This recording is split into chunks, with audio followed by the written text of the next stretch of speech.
आज आप लोगों ने कलेक्ट्रेट पे ज्ञापन देने आए किस मामले में? मैं एडवोकेट अमित कर्मा, बसपा जिला अध्यक्ष रीवा। आज ये सभी छात्राएं यहाँ पर मौजूद हैं। इनका मेन मैटर ये है कि इनका जो कैंपस है जीडीसी, ये कई दिनों से उसमें कई वर्षों से लगातार रह रहे हैं। कई बच्चे वहाँ से पढ़ के निकले हैं। वर्तमान में स्थिति ये है कि इनकी बिल्डिंग शिफ्ट की जा रही है कैंपस से दूर, धोबिया टंकी के आसपास, जहाँ पे शराब की दुकानें हैं और वहाँ शराबियों का डेरा बना रहता है हमेशा, और कई ऐसी अमानवीय घटनाएं वहाँ पर होती रहती हैं। तो इनकी बिल्डिंग वहीं पे है और जो है तो इनको जबरन जो है इनका बेड उठवा लिया गया वहाँ से वार्डन द्वारा।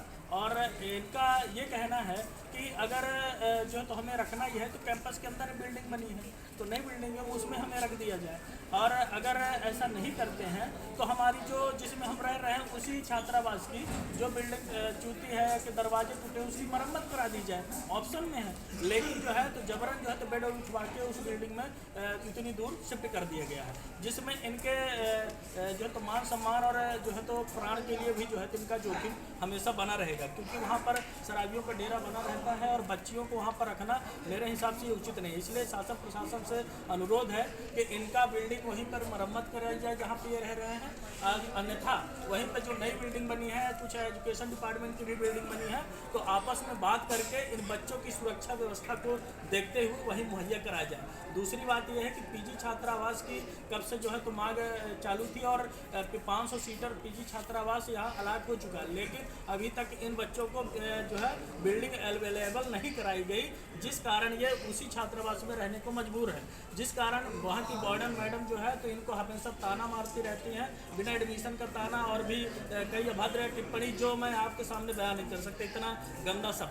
तो ऐसे जो वार्डन है उनके ऊपर कार्रवाई हो। और दूसरी बात यह है कि इनकी जो बिल्डिंग है तो वहाँ ना शिफ्ट करके इनको उसी जीडीसी कैंपस में ही बिल्डिंग देने का काम करें। मैं ये अनुरोध कलेक्टर साहब से करने आया था, अभी मुलाकात हुई, उन्होंने आश्वासन दिया है। अभी एडीएम साहब को उन्होंने भेजा है जांच के लिए, तो ये जांच के उपरांत जो है तो ये मांग जो है 80% उन्होंने कहा कि आपके पक्ष में ही रहेगी। और वहाँ पहुँचने के बाद इन छात्राओं का ये कहना कि अगर हमारे अनुसार मांग हमारी पूरी नहीं की गई, हमें जीडीसी कैंपस में रहने नहीं दिया गया, तो हम वहीं पे जीडीसी हॉस्टल में ताला मार के वहीं पे बैठ जाएंगे भूख हड़ताल पर, और जिसका जिम्मेदार शासन प्रशासन होगा। कितनी छात्राएं हैं यहाँ? कम से कम 110 छात्राएँ हैं। पीजी छात्रावास की भी छात्राएं हैं, लेकिन जब तक बिल्डिंग अवेलेबल नहीं होती तो ये जो है तो माननीय कलेक्टर साहब का ही इसमें अनुरोध था कि तब तक इनको रहने दिया जाए। लेकिन जब तक एडमिशन नहीं होता है तब तक जो है तो वार्डन द्वारा इनको किसी न किसी बहाने जो है तो सताने का काम किया जाता है। अच्छा, जो वहाँ के छात्रावास है तो जो आप बता रहे हैं कि वहाँ की व्यवस्थाएँ हैं जो काफ़ी जर्जर है, तो यहाँ उनके द्वारा कुछ आश्वासन दिया गया है?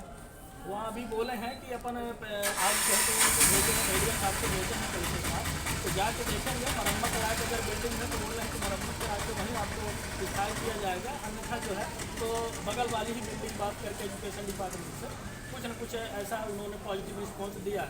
लेकिन मैं कहना चाहता हूँ आपके माध्यम से कि इनको उसी जीडीसी कैंपस में ही जो है तो इनको मुहैया कराया जाए बिल्डिंग। अगर नहीं इस तरह होता तो जो स्थान है जिसमें ये रह रहे हैं छात्रावास में, उसी की मरम्मत करा के वहीं पर रखा जाए, अन्य जगह न भेजा। एक का दिलवा लीजिए।